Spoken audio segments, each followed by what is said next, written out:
말씀 제목은 한 사람을 찾습니다 라는 제목인데 저랑 따라하시죠. 한 사람을 찾습니다. 한 사람을 찾습니다. 하나님께서 오늘도 사람을 찾고 계십니다. 하나님 찾으시는 그 한 사람 여러분 되시기를 축복합니다. 여러분 운동 좋아하십니까? 몸이 건강하려면 반드시 필수적으로 해야 되는 것 중에 하나가 이제 운동입니다. 운동. 어떤 분은 목사님 하는 것보다 보는 거 좋아한다고. 근데 보는 것에서 하는 거 하면 참 좋겠죠. 저는 말씀 준비하면서 이렇게 생각해 보니까 지난 코로나 시기에 열렸던 올림픽이 생각이 났어요. 그때 받았던 올림픽의 감동이 너무 컸기 때문에 아마 여러분도 지난 코로나 시기에 해야 되는데 1년이 더 지나서 도쿄올림픽 했잖아요. 그해 못 열리고 1년이 뒤로 했었는데 아마 생각나는 이런 여러 가지 선수들이나 종목도 있을 겁니다.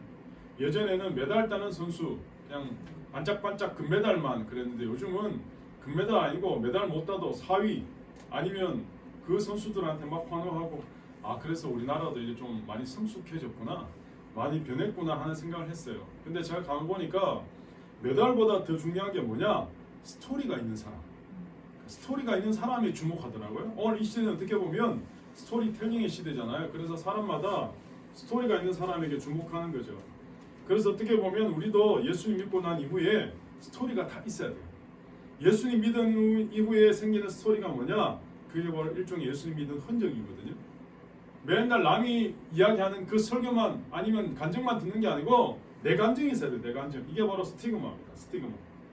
저는 수많은 올림픽 이야기 중에 우리나라 럭비 선수를 소개하고 싶은데 우리나라 럭비팀이요 98년 만에 올림픽에 출전했다고 해요. 거의 100년. 1세기 만에. 대단한 거죠. 12팀이 이제 참가하는데 우리나라도 12팀 안에 참가했는데 아쉽게도 12등 꼴찌였습니다. 제가 꼴찌라고 말하지 않고는 12등이라고 하고 싶은데 제가 우리나라 럭비 선수들 올림픽 출전 이야기 다 해드릴 수는 없고 제가 기억나는 것 중에 하나는 한국인 엄마와 미국인 아버지 사이에 태어난 그리고 태극마크를 단 한국 사람으로 귀한 안드레 진이라는 선수가 있거든요. 이 사람이 홍콩 대표로 스카우트 제의를 받았어요. 그런데 한국 태극마크를 너무 달고 싶어서 그냥 한국으로 온 거예요. 그러니까 태극마크 다는 게 너무 자랑스럽고 이것 때문에 모든 것 다 포기하고 그냥 한국으로 온 거죠. 근데 재밌는 건 럭비팀의 전통 중에 한 가지가 시합 바로 전날 감독들이 일일이 태극마크가 달린 유니폼을 선수들한테 이렇게 나눠주는 그런 시간이 있대요. 그러니까 그 태극마크 유니폼을 받아들고는 가슴이 뭉클하고 눈시울이 붉어지고 눈물 흘린다 그래요. 안드레 진이라는 사람이 인터뷰할 때 이런 이야기합니다. 본인은 럭비 하나 때문에 나라를 선물로 받았다. 자기가 너무 좋아하는 것 때문에 이런 인생을 선택했다는 게 참 대견하기도 하고 한편으로 한국이란 나라를 이 정도 사랑하나? 이 정도 사랑하는 그 마음에 저는 가슴이 찡하더라고요. 그러다가 제가 생각해 봤어요. 나는 목사로 아니면 성도로 하나님 나를 얼마나 사모하고 있지? 나는 하나님 백성된 그리스도인이라는 게 정말 자랑스러운가? 세상에 살면서 나는 예수 믿는 사람이에요.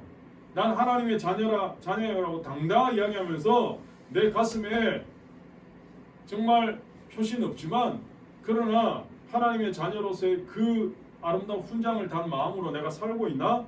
그런 생각을 제가 해보게 되었습니다. 2차 세계대전 때 독일 분들이요 유태인들을 탄압하고 식별하기 위해서 가슴에다가 노란 별을 다 달았어요. 그래서 멀리서 보면 가슴에 노란 별 단 사람 다 유태인이니까 핍박하거나 박해하거나 쉽게 잡아갈 수 있는 거죠. 근데 그 당시에 유태인 엄마들이 애들 아침마다 학교 보낼 때 가슴에다가 손수 유태인 엄마들이 애들 가슴에 노란 별을 직접 달아줍니다. 달아주면서 엄마가 항상 이렇게 하겠네. 너는 자랑스러운 유태인이야. 너는 자랑스러운 유태인이야. 사실 여러분 그 별을 가슴에 달고 산다는 건 얼마나 많은 차별과 심지어 목숨까지 위태할 수도 있잖아요. 그런데 유태인 엄마들은 오히려 반대로 아이들에게 이 노란 별은 수치스러운 별이 아니고 자랑스러운 네가 자랑스러운 유태인이야 라고 당당하게 별을 달아줬대요. 유태인 엄마들 대단하시죠. 그런 의미에서 오늘 저와 여러분도 하나님 백성으로 지금 살고 있는 거예요. 하나님 백성으로 산다라는 말은 하나님이 우리를 끝까지 책임지신다 이 뜻이에요. 여러분 우리는 이 사실을 믿기 때문에 오늘도 살아가는 겁니다.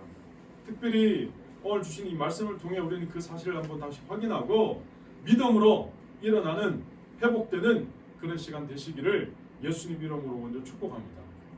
여러분 역전승의 은혜란 고통으로 시작해서 찬송으로 마무리되는 것을 말하거든요. 그래서 최후의 웃는 자가 최후 승리자다 이런 말 있잖아요. 오늘 우리 인생도 마찬가지죠. 하나님이 도와주시면 언제든지 역전될 수 있다. 지금 아무리 현실이 막막하고 어렵고 낙심되는 상황이 전개된다 해도 제가 몇 번 강조했지만 우리가 해서 안 될 일이 하나 있는데 그게 바로 절망이라는 절망. 그래서 키르케고르는 우리를 죽음에 이르도록 만드는 병은 절망이다.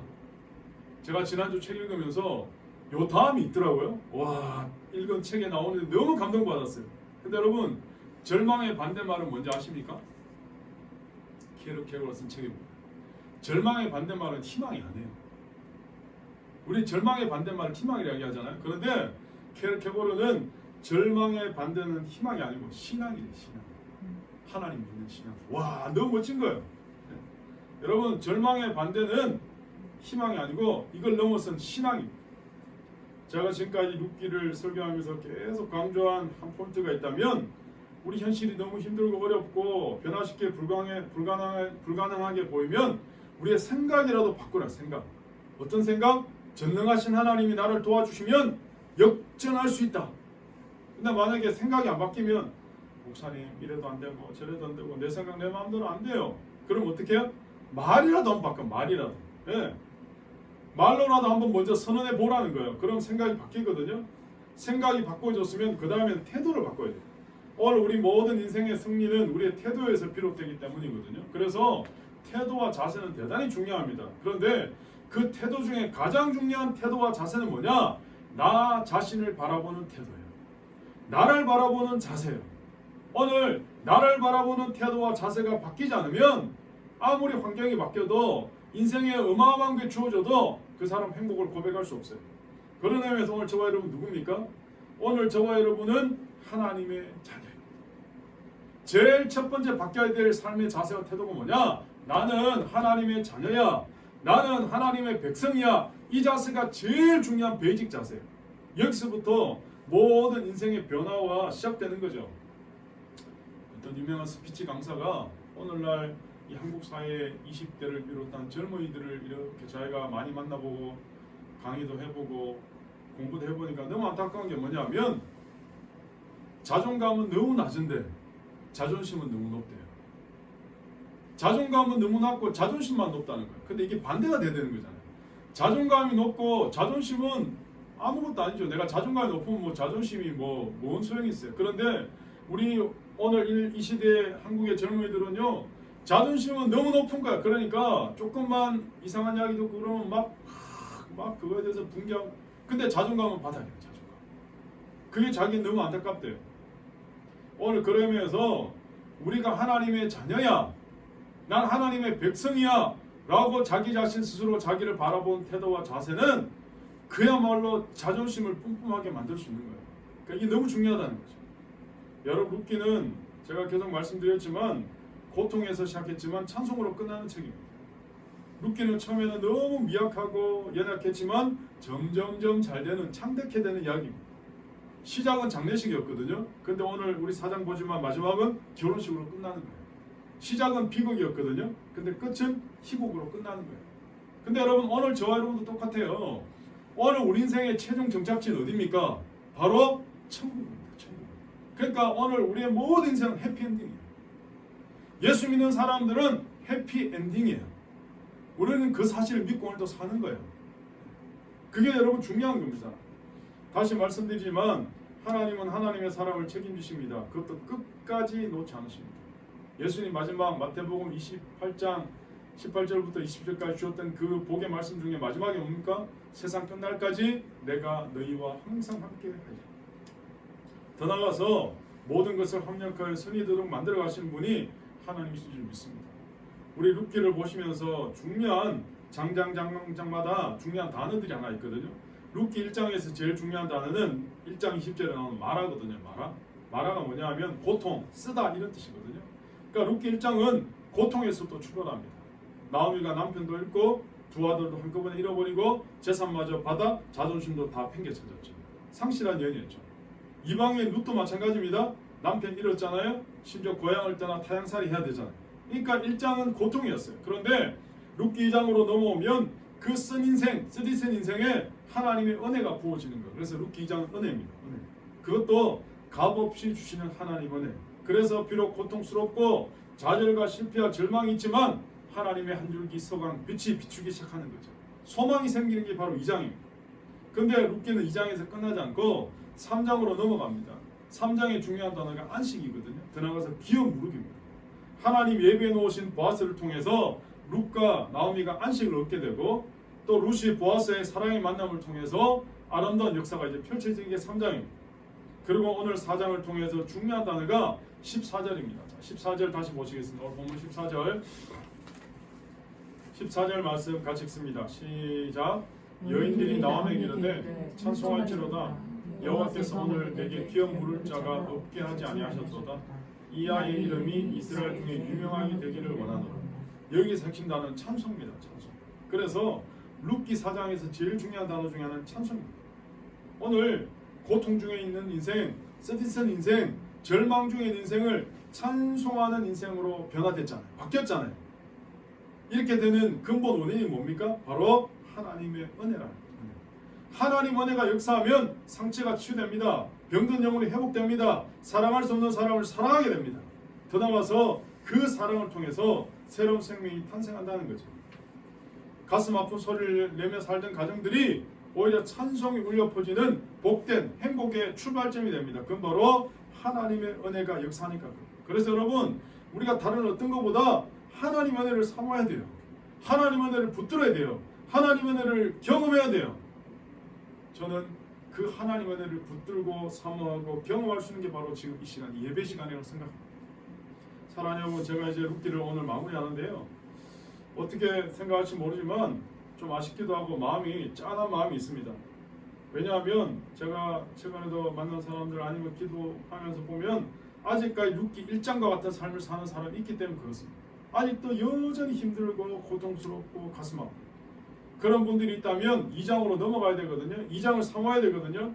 왜냐하면 2장을 사모한다는 건 하나님의 은혜를 사모한다는 거예요. 분명한 건 신앙의 결단과 함께 하나님을 향한 고백이 있어야 돼요. 저는 아직도 우리 인생의 가장 좋은 날은 오지 않았다고 생각합니다. 혹시 오늘도 눈물 흘리고 가슴 쓸어내리는 수많은 가정, 수많은 성도들이 있다면 저는 과감하게 한번 선포해보고 싶습니다. 전능하신 하나님의 손길을 의지하십시오. 그리고 이렇게 한번 선포해 보십시오. 하나님이 나와 함께 하시면 승리할 줄 믿습니다. 오늘 룻기 마지막 4장을 통해서 우리가 붙들어야 될 삶의 교훈 3가지를 말씀드리면서 마무리하려고 합니다. 첫 번째입니다. 오늘 우리 인생은 현재적 한계가 아닌 미래의 소망을 바라보고 살아야 됩니다. 여러분, 고난, 고통의 대명사 그럼 우리는 욥기자. 욥의 고백 중에 여러분 잘 아시는 고백이 23장 10절 아닙니까? 그러나 내가 가는 길을 그가 아시나니 그가 나를 단련하신 후에 내가 순금같이 되어 나르. 옛날에 정금이었잖아요. 어떤 목사님이 천국에 가면 꼭 만나보고 싶은 사람이 욥의 아내래. 욥의 와이프를 꼭 만나보고 싶대. 이유가 뭐냐? 아니 그렇게 남편이 고통에 처하고 고난에 처해서 막 힘들고 심지어는 온몸에 악창이 나서 기와짝으로 끓고 있으면서 너무 고통스러운데 욥의 아내가 그랬다는 거야. 당신이 그래도 자기 온전함을 굳게 지키고 있느냐? 하나님 욕하고 죽어라. 그러고 집 나가버렸다. 야, 그런 와이프가 어딨냐고. 저주 퍼붓. 어떻게 그럴 수가 있냐고. 자기 천국 가면 꼭 만나보고 싶대. 심지어는 욥을 위로하려고 친구들이 찾아왔잖아요. 근데 여러분, 욥의 친구들이 욥한테 하는 이야기의 핵심이 뭡니까? 야, 아내 땡 굴뚝에 연기 나겠냐? 네가 뭔가 잘못했으니까 이런 어려움을 당하는 거 아니야? 계속 새 친구가 찾아왔는데 계속 그 얘기하니까 여러분, 욥이요, 진짜 내가 뭐 잘못했나?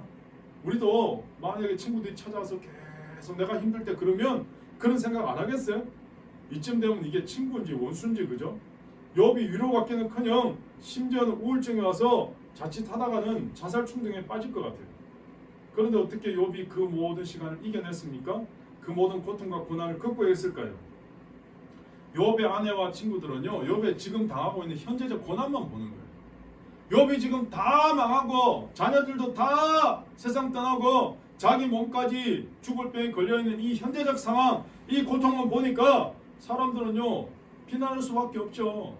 욥에게 뭐라 할 수밖에 없죠. 그런데 욥은 지금 자신의 인생이 어두운 밤, 고통의 밤이 끝나면 하나님께서 나를 승리케 하실 것이다. 그 미래를 바라고.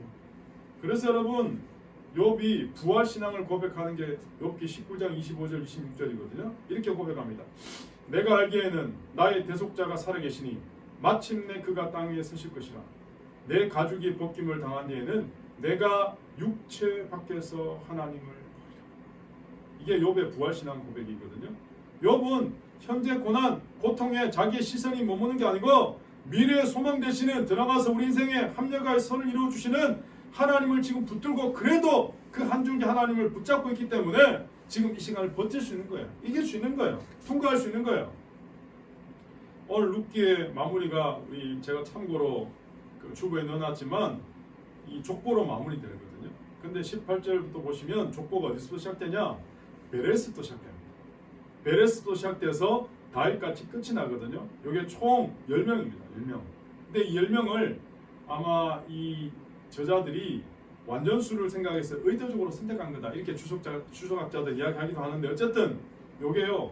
출애굽 이전에 5명, 출애굽 이후에 5명. 그래서 딱 10명을 맞춰놓은 거예요.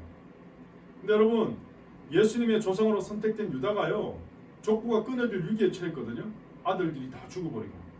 근데 며느리 다말이 시아버지를 통해서 베레스를 낳은 거예요. 베레스란 뜻이 터트리다, 터트리고 나왔다 이 뜻이거든요. 그러니까 가게가 이제 끊어지면 예수님이 못 오시잖아요. 다윗이 못 오잖아요. 유다가 이제 가게가 끊어지는 거니까. 그런데 다말을 통해서 베레스가 나온 거죠. 그 베레스부터 시작되어서 사사시대의 타락 때문에 다시 이 대가 다 끊긴 걸 하나님이요 룻을 통해서 어디까지 이어가신 거예요? 다윗까지 이어가신 거예요. 결국은 룻기서 4장 18절 보시면 베레스의 계보는 이러하니라 그러면서 10명의 계보를 쫙 이야기하는 거예요. 오늘 본문 13절부터 읽었지만 한 절 위에 12절에 이렇게 이야기합니다. 내 집이 다말이 유다에게 나와준 베레스의 집과 가게 되기를 원하노라. 사람들이 그렇게 동네 사람들이 축복하는 거예요. 다말이 유다에게 나와준 베레스 집과 가게 되기를 원한다. 그렇게 강조하는 이유가 뭐냐? 다말이 유다에게서 난 베레스부터 계보가 이제 시작되고 강조되는 거죠. 여러분 하나님을 왕으로 모셔야 될 엘리멜렉이 나오미가 이탈했잖아요. 장소를. 궤도 이탈했잖아요. 모압 쪽으로 가버렸잖아요. 가서 좀 잘 살면 좋았을 걸. 두 아들 죽었잖아요. 아들 말론과 기론이 죽었잖아요. 근데 더더군다나 하나님 총에 영원히 들어올 수 없는 모압 여인하고 결혼했잖아요. 근데 자식도 못 낳았어요. 나오미는 나이가 들어서 이제 더 이상 아이를 가질 수 없는 생물학적 나이가 지나버렸어요. 태가 닫혀버렸어요. 결국 엘리멜렉의 기업은 끊어진 거죠. 네. 그런데 하나님께서 이방 여인, 하나님의 총에 들어올 수 없는 모압 여인 룻을 통해서 하나님의 기업을 이어가게 하셨다는 거예요. 그게 바로 다말과 같아요. 동네 사람들이 볼 때. 인간에게서는 끊어졌지만 하나님의 힘과 능력이 다시 이 집을 세우셨다는 거죠. 인간이 가진 것만으로 된 게 아니라 하나님이 하셨다는 거예요. 여러분 더 거슬러 올라가면 믿음의 조상 아브라함도 마찬가지 아닙니까? 자기 힘으로 자식 얻은 게 아니잖아요. 물리적 나이는 다 지나버렸는데 사라를 통해서 하나님 은혜로 약속의 자녀 이삭이 태어나서 대를 이어간 거잖아요. 다시 말해서 이스라엘 민족이 스스로 혈통이 하나님 선택했다고 자부심 느끼고 막 그렇지만 가만히 생각해 보면 그 혈통이 자기들이 이어온 게 아니에요. 결국 전적으로 하나님의 은혜로 완전히 끊어졌는데 하나님 이어주신 거 아니에요? 계속해서 결국은 21절에 보시면 오늘 보아스가 오벳을 낳습니다. 이 오벳이라는 뜻은 섬기는 자, 공양하는 자 이런 뜻이거든요. 그리고 그 다음에 오벳이 누구를 낳습니까? 이새를 낳습니다. 이새는 부, 재산 이런 뜻이고 마지막에 다윗으로 마무리되는데 다윗은 사랑함 이런 뜻입니다. 결국 룻이 낳은 오벳이 다윗의 아버지인 이새의 아버지였다 하는 순간 여러분 이스라엘 백성들이 이걸 받아든 순간 얼마나 경이로웠겠어요. 단순하게 기업을 잇거나 가문을 이어갈 아이가 아니라 한나라 그것도 하나님의 신분 정치의 왕권을 이룬 다윗이 자기들의 할아버지였다. 더 나아가서 예수님의 조상이 되는 인물을 하나님이 그렇게 이어가게 하신 거예요. 다시 말해서 하나님의 기업을 이은 자에게 주시는 놀라운 축복을 오늘 본문을 통해 보여주는 거죠. 우리는 오늘 이 말씀을 통해 하나님이 이어가는 축복의 역사가 얼마나 큰지를 다시 한번 보게 되는 거죠. 더 나아가서 오늘도 어떻게 보면 우리 모두가 모압의 눕과 같은 존재라는 사실입니다. 오늘 저와 여러분은 혈통으로 하나님 자녀된 게 아니잖아요. 어떤 조건으로 어떤 공로로 하나님 자녀된 게 아니잖아요. 이 자리에 앉아있는 게 아니잖아요. 오늘 우리가 이 자리에 앉아있는 이유는 뭡니까? 십자가에 우리를 대신해서 못 박혀 피 흘리신 지는 고난주간에 묵상했던 예수님의 그 처절한 십자가 때문에 구원받은 하나님 백성들이에요. 오늘 저와 여러분은 하나님 원총이 아니면 하나님의 자녀, 하나님의 총회, 하나님의 백성이라고 고백할 수 없는 사람들이에요. 오늘 저와 여러분은 우리 힘이 아닌 오직 예수 그리스도의 힘으로 살아야 될 하나님의 사람들입니다. 여러분 믿으십니까? 오늘 저와 여러분은 우리 힘이 아니고 이제부터 예수님의 힘으로 살아야 될 하나님의 사람들이에요. 이 말은 우리의 삶은 결코 무너질 수 있다는 뜻입니다. 무너지지 않는다는 거예요. 그래서 고린도 4장의 사도 바울이 고백하잖아요. 사방으로 우겨삼을 당해도 쌓이지 않고 답답한 일 당해도 낙심하지 않고 핍박을 받아도 버림받지 않고 거꾸로뜸을 당해도 뭐요? 망하지 않는다. 이게 바로 오늘 저와 여러분입니다. 오늘 하나님의 기업은 끊어지지 않습니다. 제가 한번 질문해 보겠습니다. 지금까지 여러분 자신의 힘으로 버티셨습니까? 사셨습니까? 이스라엘 백성들이 40년 동안 하나님이 그 사막길을 광야길을 갈 때 구름 기둥 불 기둥 아침에는 만나 저녁에는 메추라기 하나님이요 그렇게 공급하시면서 그 행간에 하나님이 말씀하지 않았지만 여러분 다시 출애굽기 다시 보시면요 하나님이 막 답답해하는 그 탄식의 행간이 있어요. 그게 뭐냐? 야 지금까지 이 모든 게 니네 힘으로 얻었냐? 지금까지 여기까지 온 게 너네 능력으로 왔냐? 라고 계속 묻고 계시는 것 같아요. 오늘 여러분 그 질문이 저와 여러분에 대한 질문입니다. 그런 의미에서 우리 눕기를 통해서 하나님 저는 무능합니다. 두렵습니다. 연약합니다. 그러나 전능하신 하나님이 나를 도와주시면 나를 붙들면 루처럼 하나님의 기업을 이어갈 인생 하나님의 은혜와 능력으로 꺾이지 않는 삶이 될 줄 믿습니다. 라고 고백이 되는 거예요. 오늘 저와 여러분에게 왜 이 눕기를 주셨을까요? 왜 눕기를 보게 하셨을까요? 혹시 우리 중에 너무 힘들어서 때로는 기도조차 안 나오는 사람 도저히 하나님 주님 불러야 되는데 그 목소리마저 안 나오는 사람이 있다면 그냥 십자가 앞에 그냥 앉아겠어요. 그냥 잠잠히 앉아만 계세요. 머물러 계세요. 사실 룻이 자기 고향 떠나서 시어머니 나오미가 믿는 하나님 붙들면 이 정도 복이 있다고 여러분 생각했겠습니까? 내가 다윗의 할머니로 예수님의 족보까지 올라가는 그런 여인이 된다고 생각했겠습니까? 꿈이나 꾸어봤겠습니까? 근데 하나님이 이 정도의 어마어마한 복을 주신 거잖아요. 오늘 마찬가지죠. 하나님 오늘 저와 여러분에게 엉뚱한 거 하라고 하십니까? 너무 힘든 거 시킵니까? 그냥 예배 잘 드리라 그러잖아요. 예. 성경 말씀 읽어라 그러잖아요. 최소한 그 정도는 해야 되지 않습니까?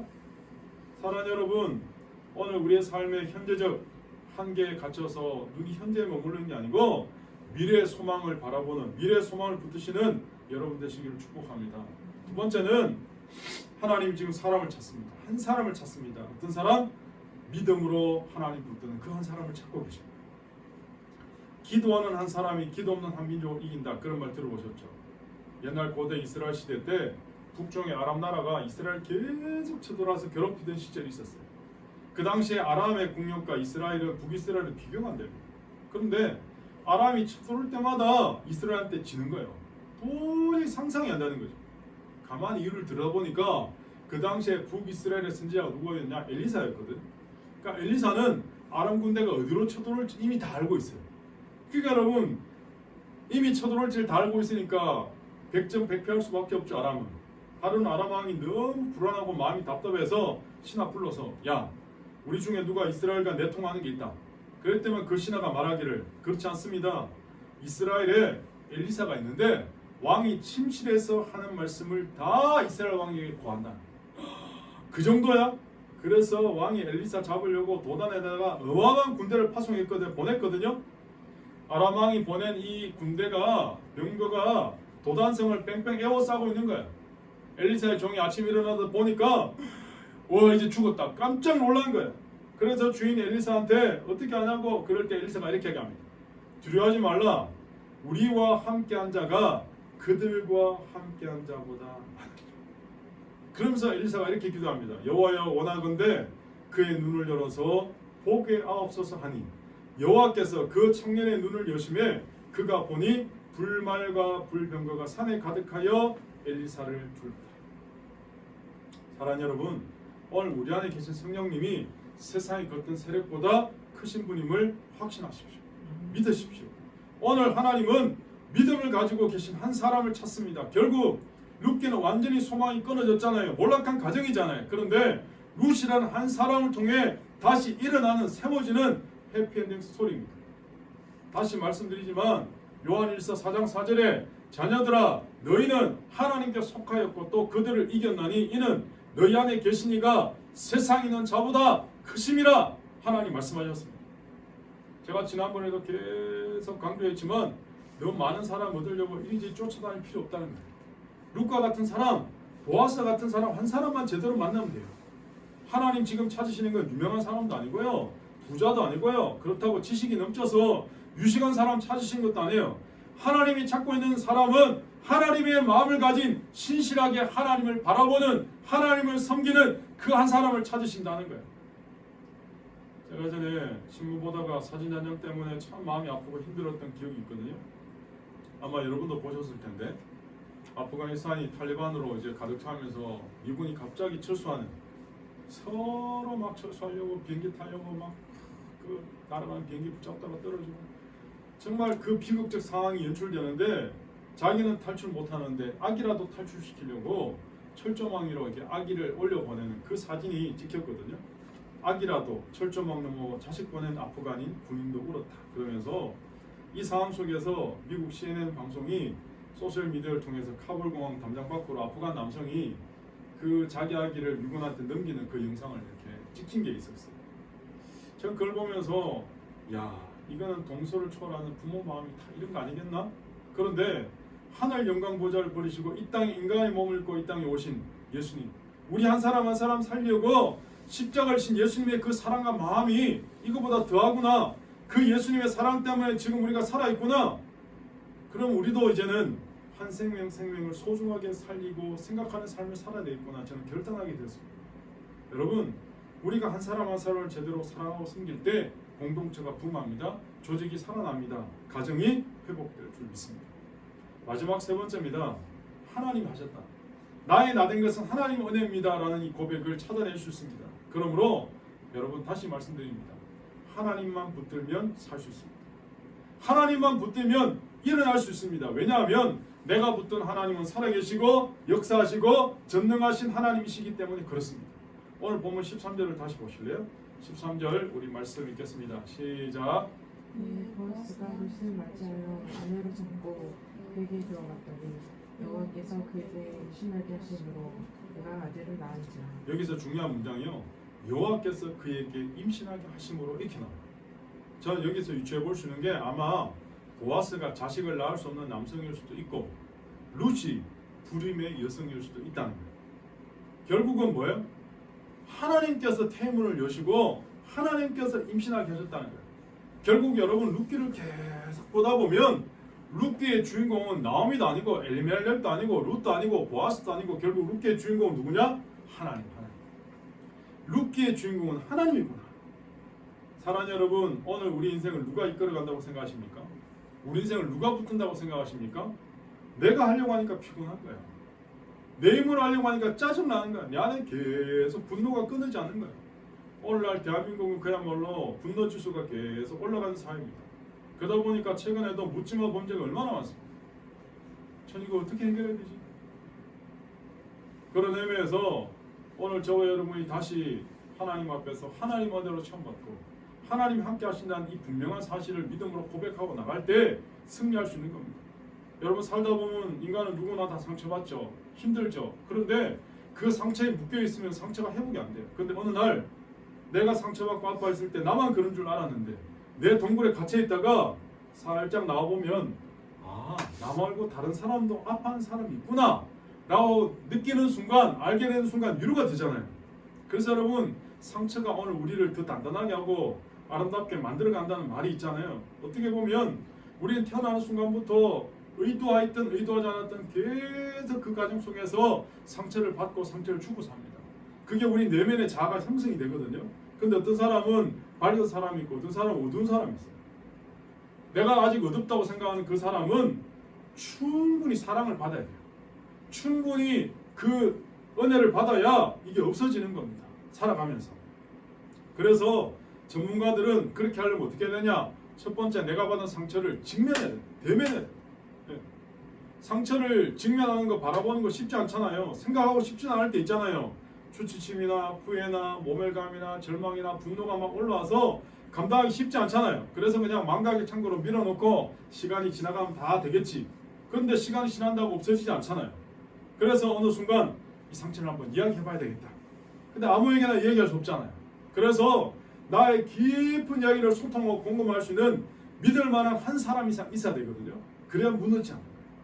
더 나아가서 가장 중요한 건 자기 의지입니다. 의지. 어떤 의지? 나는 회복될 수 있어. 나는 행복한 인생 살 수 있어. 이런 의지가 대단히 중요하다는 거예요. 그런데 이걸 뛰어넘어서 마지막 세 번째가 뭐냐? 하나님의 은혜가 입혀져야 진짜 비로소 상처가 치유되고 회복된다. 제가 좋아하는 성경 구절 중에 구약 말라기 4장 2절이 있거든요. 이렇게 나옵니다. 내 이름을 경외하는 너에게는 공의로운 해가 떠올라서 치료하는 광선을 비추리니 너희가 나가서 외양간에서는 송아지같이 뛰리라. 이렇게 내가 드디어 내 상처를 한번 이야기해봐야 되겠다. 그래서 직면하고 끌어안고 울고 실험하고 그리고 이야기한다고 털어놓는다고 상담한다고 다 치유되는 게 아니라는 거예요. 이 과정도 중요하지만 제일 중요한 건 하나님 은혜가 덮여져야 됩니다. 하나님. 그래서 말라기 4장 2절의 말씀처럼 하나님의 치료하시는 광선이 비춰져야 상처가 치유된다는 거예요. 그런데 여러분 우리가 살면서 받은 상처를 한 번에 다 치유되지 않거든요. 이런 말이 있더라고요. 몸에 난 상처는 하루에 1mm씩 아문대요. 몸에 난 상처도 하루에 1mm씩 아무는데 우리 내면 안에 받은 상처가 한꺼번에 다 치유되겠습니까? 시간이 얼마나 필요하겠습니까? 오늘 우리는 살면서 또 상처 주고 상처 받으며 살게 될 것입니다. 그러나 상처를 주든 상처를 받든 이제 우리는 이 모든 것을 해결할 수 있는 완벽한 방법을 우리는 알고 있습니다. 그게 뭡니까? 그게 바로 주님의 십자가입니다. 예수님의 십자가야말로 우리의 모든 아픔과 상처를 완벽하게 치료해주는 능력이 된다는 거예요. 더 나아가서 이제는 십자가의 능력을 뛰어넘는 부활의 능력을 우리에게 입혀주셨잖아요.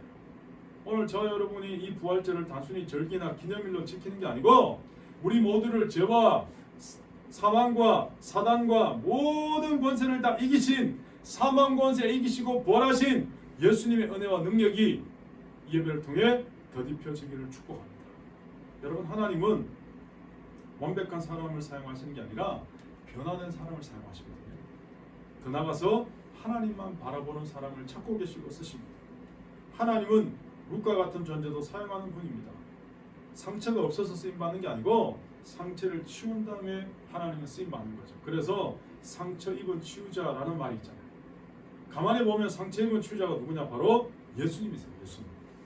예수님이 오셔서 우리를 전능하신 하나님한테 연결하는 다리가 되어주셨기 때문에 오늘 저와 여러분은 예수님의 십자가를 통해서 하나님과 연결되어진 하나님의 사람들입니다. 오늘부터 여러분 이제 마지막 결단하셔야 되는데요. 보아서처럼 내 주변에 있는 사람들을 역전시키는 인물이 한번 되어버리라. 그러려면요 내 힘으로 안 되잖아요. 하나님 은혜를 입어야 돼요. 지금 하나님은 계속 은혜를 붓고 계시거든요. 계속 하나님 우리에게 지금 은혜를 지금 역사하고 계시니까 그 은혜를 누가 받아야 돼요? 내가 받아야 돼요. 인생을 역전시키는 하나님 은혜를 받아 누리면 모든 역전승의 주인공이 됩니다. 다시 말씀드리지만 끝나기 전까지 아직 다 끝난 게 아니고요. 하나님이 도와주시면 인생의 아름다움이 마무리로 아직 가장 좋은 일은 오지 않은 아름다운 결과가 주어질 줄 믿습니다. 하나님은 막다른 골목에서도 위대한 일을 이루시는 분입니다. 홍해 앞에서 뒤에는 애국 병사가 쫓아오고 앞에는 홍해가 가로막혀 있는데 그 홍해가 갈라진다고 누가 생각했겠어요? 그런데 하나님 홍해를 가르신 분이잖아요. 나인성 과부가 하나밖에 없는 독자 아들을 죽고는 장사 지내려고 관을 메고 나갈 때 하나님은 그 성문으로 예수님은 그 성문으로 들어오고 계셨잖아요. 나는 지금 죽음 행위를 따라가고 있는데 예수님은 지금 그 관에 손을 대시면서 오히려 선포하잖아요. 청년아 일어나라. 그때 사망 권세를 깨고 일어나는 거예요. 인생이 새로워지는 거예요. 여러분 말씀을 정리하면서 기억하십시오. 첫 번째, 현재 한계보다 미래 소망을 붙드실 수 있기를 축복합니다. 두 번째, 하나님이 찾으시는 그 믿음의 한 사람 한 사람 되시기를 축복합니다. 마지막 세 번째, 올 우리 인생의 주인공은 전능하신 하나님이라는 사실을 꼭 기억하시고 그 하나님 붙들면 나는 살아날 수 있다. 하나님 붙들면 승리할 수 있다. 라는 이 믿음으로 승리하시기를 이번 한 주간 동안 아니 2023년 그런 기적의 역사를 이루는 놀라운 은혜가 있기를 예수 이름으로 축복합니다.